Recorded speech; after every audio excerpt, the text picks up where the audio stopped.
It is 60 degrees with a slight chance of rain. Now back to the studio with Brett and Ella.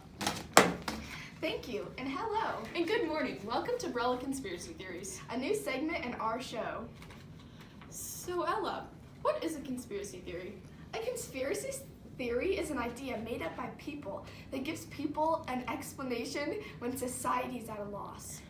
So Brett, why do people believe in conspiracy theories? People believe in conspiracy theories because they use very well-known facts that most people know, and they show you how that can be a different way. Awesome. Now let's go learn about a real-life example. Never let go. I promise. I'll never let go. I promise. Wait, are we sure it's the Titanic? So Brett, why don't you think the Titanic was the Titanic? Well, Ella, the Titanic was a boat that looked very similar to the Olympic. They were sister ships, and the Olympic was extremely similar to the Titanic. And there's evidence that the Titanic at the bottom of the ocean looks more like the Olympic than the actual Titanic because it has enclosed windows and an enclosed deck. Also, you can see the first couple letters from the Olympic on the sinking ship. Awesome. So why would they switch the Titanic and the Olympic? Well, the Titanic was underinsured by $2.5 million, and people knew that the Olympic was going to sink if it hit anything, and so they didn't want to get on it. So the owners couldn't raise any more money to build a new ship. So they pretended they did, but they didn't have the insurance to actually set it off because they were $2.5 million short. So they had people get on the Olympic instead. Awesome. So Brett, how did they get people to go on the Titanic? Well, Ella, they advertised the Titanic as a bigger and better version of the Olympic. They had lots of celebrity endorsements, but all the celebrities pulled out last second and didn't actually go on the cruise. Wow. Crazy. So how'd you find out that the Titanic isn't really the Titanic? Well, once the Titanic actually sunk, people went down and they took videos and pictures of it, and they found that the ports were different and that the windows were enclosed, and they found the Olympic letterings on the side of the boat instead of the Titanic's. Another real-life example of a conspiracy theory? Yeah, How long does it go?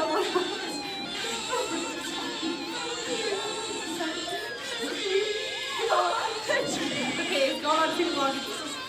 Wait, how long did it do? What? I messed it up. Wait, it doesn't say of the world. I swear that they say of the world at the end of the song. You probably are suffering from the Mandela effect. The Mandela effect is a phenomenon in which many people share the same false memory. So, Ella, where does the name the Mandela effect come from? The Mandela effect comes from the idea that Nelson Mandela died in prison in the 1990s, but in fact he died in 2013. Although many people remember seeing his funeral on TV, they are incorrect. So, Ella, can you give us another example of the Mandela effect? Yes. In the clip we saw earlier, where we were singing We Are the Champions, many people swear they remember at the end of the song of the world, but in fact they are all wrong. They all share the same false memory. Oh my gosh, Brett, what book are you reading? The Bernstein Bears! That's weird. I'm pretty sure I remember it being the Bernstein Bears with an A. Really? Yeah, many people swear they remember it being the Bernstein Bears, but actually, all along it's been the Bernstein Bears. Although this example of the Mandela effect is beginning to make people crazy. Some people are going back into old books and old movies and having their mind blown by the fact that it's Bernstein Bears. What's this famous line from Forrest Gump? I'm pretty sure it's life was like a box of chocolates. I thought it was life is like a box of chocolates. I'm pretty sure it's life was like a box of chocolates. That's a strike! So, Ella, was it is or was? Although many people remember, myself included, as the quote means, life is like a box of chocolates, that is never said in the movie. It's like was like a box of chocolates. That's so cool! I know, crazy. At the beginning of our program, we learned about a conspiracy theory talking about if the Titanic is really the Titanic. Do you think it is, or do you think it's the sister ship, the Olympic? And at the end of our program, we learned about many real-life examples of the Mandela effect where people around the world share the same false memories. Conspiracies!